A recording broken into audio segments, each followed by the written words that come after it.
Some clients have a strong voice. They just don't always know their rights, what rights they have, and for those we provide advice. Some clients can't find their voice, and for these we advocate. Some clients don't know how to walk the talk. For these we provide support and assistance to consider the barriers and challenges that put their housing stability at risk. Some who could be our clients or don't know about us, and for these we need to shout a bit louder. Today we're going to provide an update on some of the key elements and themes of the TAS service in the last year. We'll be using some client feedback and quotes just to capture the experience from the client's perspective. The first one I'm going to talk about is Back on Track. Back on Track was a innovative action project funded by DHS. They were short-term projects looking at ways of looking at housing and homelessness in a different model.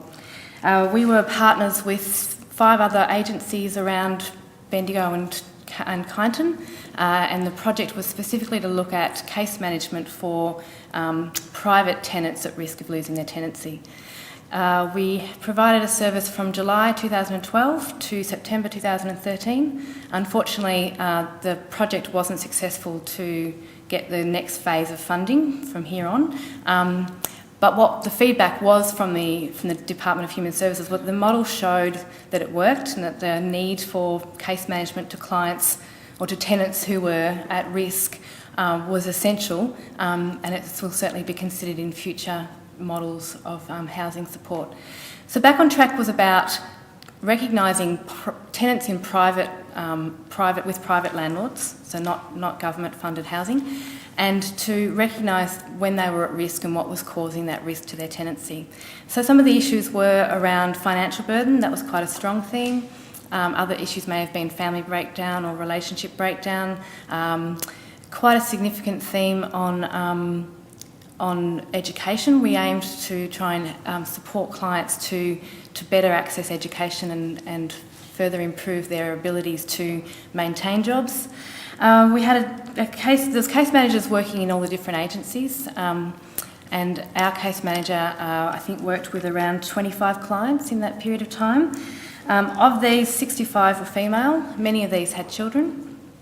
Some of the highlights that were recognised through working with these clients were assisting the clients to move to more affordable properties, sustaining their tenancy, so actually helping them implement some practices to maintain the payments that they required for the tenancies or to address the repairs, the issues they had. There was an increased capacity to manage family and caregiver issues. Some of the broader results were also around negotiating with real estate. So we had some great success in actually establishing a plan for a tenant who would otherwise not have been given that lease. But by having some input with the Back on Track program, the landlord was more willing to take on the tenant, knowing that they had the support and that they had some systems in place to assist. Oh, I've missed that. This is just what we're talking about today. These are some of the quotes. Brokerage was another really important aspect of the Back on Track program. The additional funding that was available enabled us to work with the clients on some of those prickly issues, and some of it was quite outside the square. So, for example, we assisted with some moving costs for clients who were moving out of a property that wasn't affordable into a more affordable place.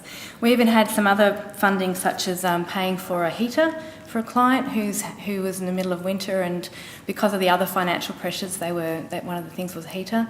We also were able to access some existing brokerage for assisting children with costs of going to school. So that was another barrier that was really identified, was the barriers to getting our clients to have their children go to school. Sometimes it may have been a barrier of not having the right clothing and the children, potentially getting picked on or not having the sufficient. Another one was funding for childcare, so short-term funding to support childcare to enable this client to actually do the jobs they required to sustain that tenancy.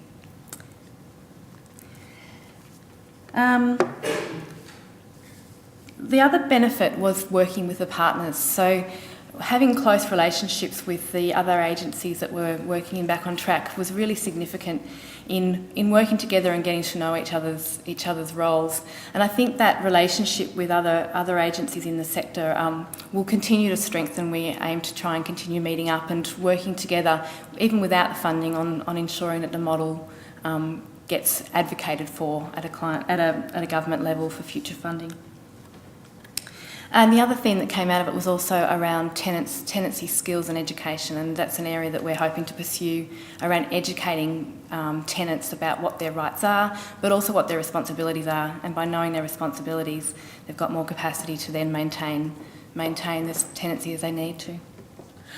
Hi, my name is Kirsty. I work within the Tenant Advocacy and Support team, and I've just wanted to talk about the VCAT duty service that we've introduced this year, and I'm very proud of. The TAS team are in attendance at VCAT on any given day, and a lot of that time it will be just for the one or two tenants in a list that could be up to 32 people. So this raised some questions for our service on what we could possibly offer. Just how many people in our community, especially our most vulnerable, are attending VCAT? How many of those in attendance have the capability to negotiate with their landlord or the real estate agent and or self-represent? And thirdly, would our presence at VCAT, offering a duty advocate service, be able to make significant changes to some people's circumstances?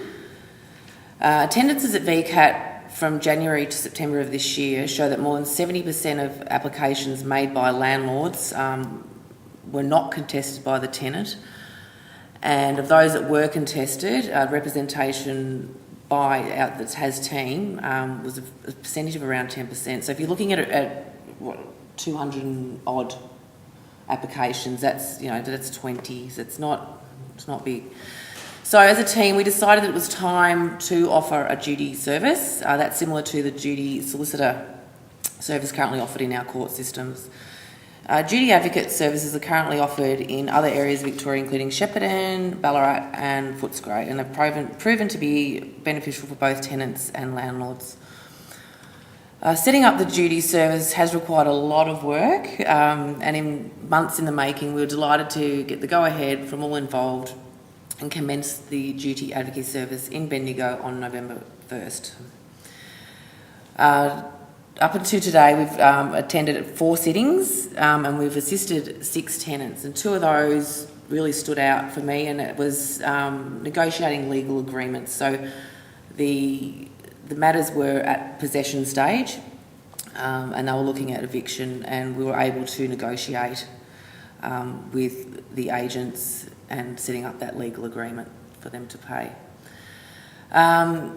It's early days, our stats are young, but I think the impact of our duty service will indeed grow, as will the reputation in championing Alex, the VCAT duty service in our region.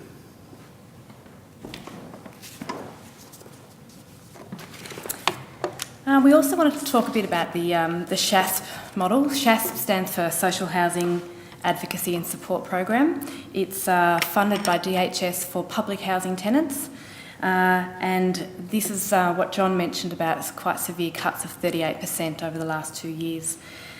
With those cuts came a reduction in different types of services that we provide, but it also coincided with a model more around case management. So similar in a way to that Back on Track model that I was describing. So it's about working with clients to support them, to enable them to sustain the tenancy. It's enabled us to be a bit more outside the square, and it's not as restrictive in terms of how long we can work with clients. But there is a need to have more intensive involvement with clients, and that's challenged against reduction in staff, reduction in funding, and I guess the tension between wanting to provide that longer term case management, but not necessarily having the time then to address some of the more shorter term issues that are come up for public housing clients.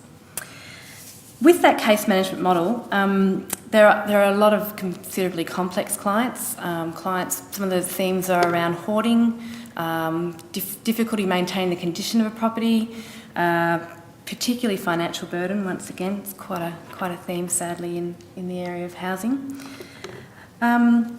I wanted to give an example of a client of some of the work we do. There's a lot of examples, and I'll probably keep it very brief today to one small one. But one of them was around a client who, one of the issues that was contributing to her challenges was anxiety, and we were going to visit her because of her inability to come into the office. And the benefit of working with this client and suggesting, she was saying how she has trouble having exercise, and our staff member was able to say, well, why don't we go for a walk together, and just briefly addressing some of that anxiety around getting outside on her own. Taking the interview almost out on the walk was actually a really beneficial activity. So it was actually working with the client whilst walking and giving the client some confidence to walk in their local community. Small example, but it's an example of where we're working with clients about sustaining their tenancy in a whole range of issues. Of course, there are also the more acute concerns with public housing around managing arrears, rental arrears, and we may have noticed there's been a bit of press lately around the increase in rental arrears in Victoria, and it's certainly a pressure on our service at the moment around working with clients to address the money they owe, and also trying to help them work out a payment that's feasible, and not just a payment to DHS, but looking at how that affects the rest of their other payments in life as well. I love this quote.